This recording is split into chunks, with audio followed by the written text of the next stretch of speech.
Imagine waking up one morning and realizing that something feels fundamentally wrong with the world around you. Not because of a war. Not because of a financial collapse.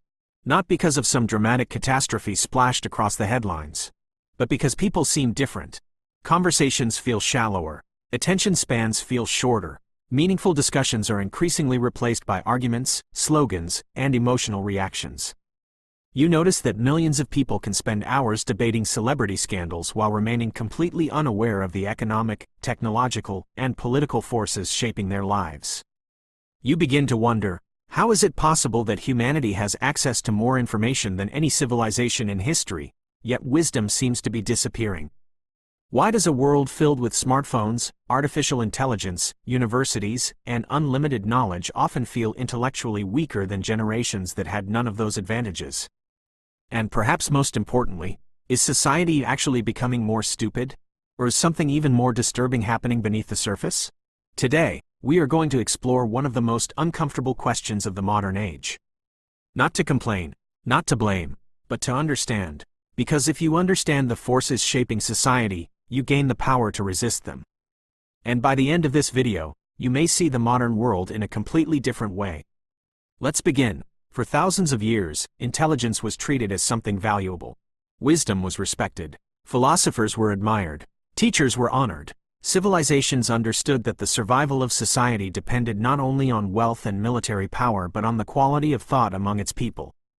Ancient Greece produced philosophers who spent their lives asking difficult questions about truth, morality, and existence. Ancient China developed sophisticated systems of philosophy that shaped entire cultures for centuries. Even before the invention of modern technology, people dedicated themselves to the pursuit of understanding. They knew something we are rapidly forgetting. Knowledge is not the same as wisdom. Today, we live in what should be humanity's golden age of learning. The entire sum of human knowledge sits in our pockets. With a few taps, we can access scientific discoveries, historical archives, philosophical texts, and educational resources that previous generations could only dream about.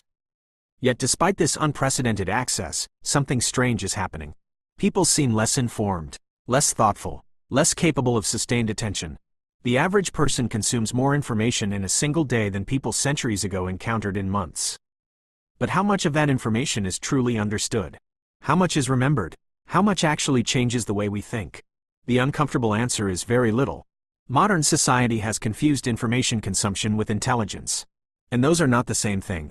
Knowing hundreds of facts does not make someone wise. Watching thousands of videos does not make someone knowledgeable. Reading headlines is not the same as understanding reality. In fact, the constant flood of information can create the illusion of knowledge while preventing genuine understanding. This is one of the greatest paradoxes of our age. The more information becomes available, the harder it becomes to think deeply about any of it. The German philosopher Friedrich Nietzsche predicted something remarkably similar more than a century ago. He warned about the arrival of what he called the last man. A person who avoids challenge, avoids depth, avoids struggle. A person who seeks comfort above all else. A person who no longer asks great questions. A person satisfied with distraction. When Nietzsche described this future individual, many people thought he was exaggerating. Today, his words feel eerily prophetic. Look around. How often are people encouraged to think deeply? How often are they encouraged to question assumptions? How often are they rewarded for patience, discipline, and reflection? Instead, modern culture rewards speed.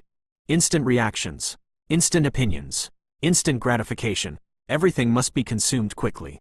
Everything must be entertaining. Everything must hold attention within seconds or risk being ignored. This shift did not happen by accident. It happened because human psychology has vulnerabilities. And modern systems have learned how to exploit them. Psychologist Daniel Kahneman spent decades studying how people think. His research revealed something profound. Human beings naturally prefer mental shortcuts. We prefer simple answers to complicated ones.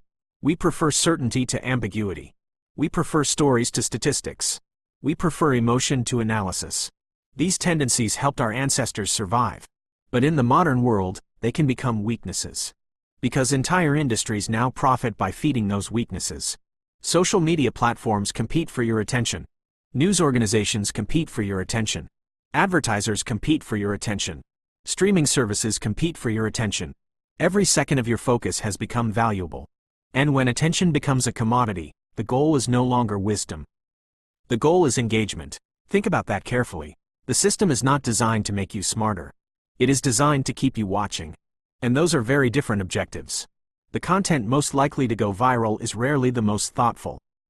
It is the most emotional, the most outrageous, the most shocking, the most divisive. Truth often requires nuance. Nuance requires patience. Patience does not generate clicks. As a result, society increasingly rewards those who provoke rather than those who educate. The loudest voices rise to the top, not necessarily the wisest ones. This creates a dangerous feedback loop. As shallow content receives more attention, creators produce even more of it. As audiences become accustomed to quick stimulation, their tolerance for complexity decreases. Over time, entire cultures begin adapting to intellectual shortcuts. And this is where the real danger begins. Because intelligence is not simply about what you know. It is about how you think.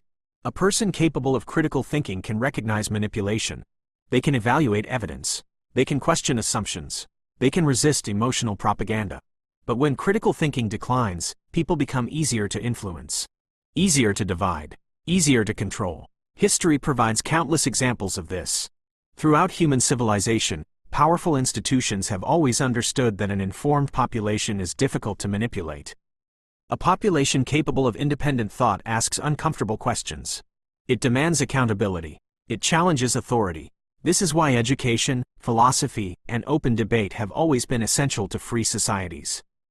But genuine education is not memorizing facts. It is learning how to think. Unfortunately, many modern educational systems have shifted away from that mission.